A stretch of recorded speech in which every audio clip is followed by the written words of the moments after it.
Tonight, our I-9 investigative team wants you to know about Jackson Williams. His mom describes him as a goofy kid who always made other people happy. Williams died in a car crash last year. He was 18 years old, and his mom blames the state for his death, specifically how officials reacted when an inmate released early commits a new crime. Our I-9 team found parole officers don't take away their early release status when new charges are filed. I-9 investigative reporter Ethan Stein joins us with another release too soon story with deadly consequences. After being convicted for kidnapping and burglary, Curtis Williams was released early. Records show he broke the conditions of his release multiple times, but was never sent back to prison. Now he's charged with killing Jackson Williams, and a mom is filled with grief. Always making people laugh. Katie Johnson's pain never left. There's like no other way to describe it. It's like I literally... The feeling is still raw. Like literally felt just the life being sucked out of me when those words were said. Her Decorah home has turned into a memorial for her 18-year-old son. That's all I have left is just his pictures. It's hard to walk around the house and have all of his things and pictures everywhere and not have him.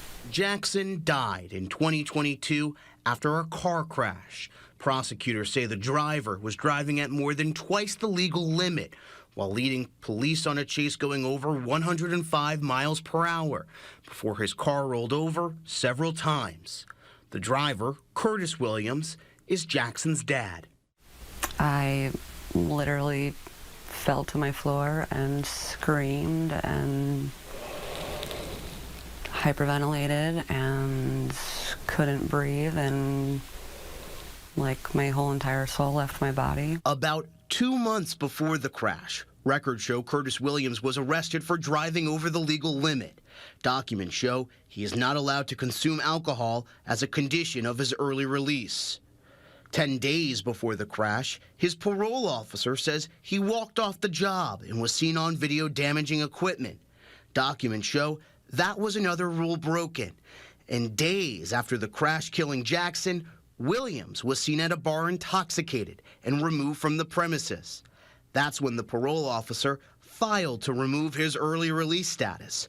Jackson's mom says this timeline is frustrating. My son should still be here. I get to deal with this pain for the rest of my life. He doesn't get to live the rest of his life. His friends get to go on without him. The 1st Judicial District oversaw Williams' parole. Its director didn't respond to our I-9 investigative team's multiple requests for comment. We analyzed years of data showing why somebody was locked up again. It shows officials are most likely to wait until somebody is convicted again, meaning just getting arrested for a new crime or violating a condition isn't enough for somebody to lose their early release. The reason? Iowa Code only requires officials to cancel parole if somebody is convicted of a serious crime. Everything else is a judgment call. Sometimes people violate those conditions multiple times and face no consequences. Take Bryant Wallace. After a sex-related crime, he violated conditions of his early release 46 times before an official filed paperwork to send him back to jail. He was released on bond, then charged with assault and robbery.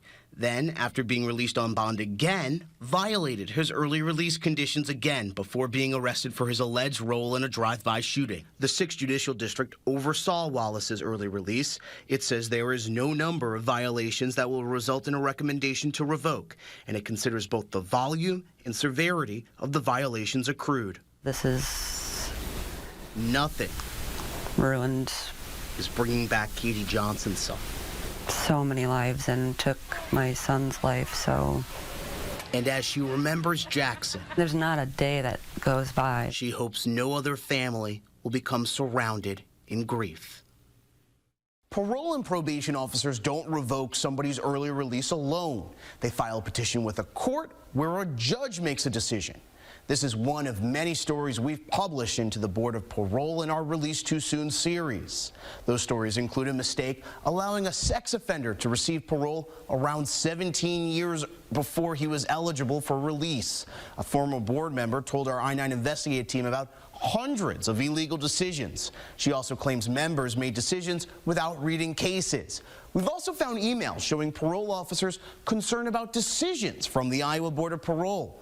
One of those cases was allowing a man to get paroled for the around 10th time. You can find these stories on our YouTube page and online at kcrg.com. In studio, Ethan Stein, KCRG TV 9 News.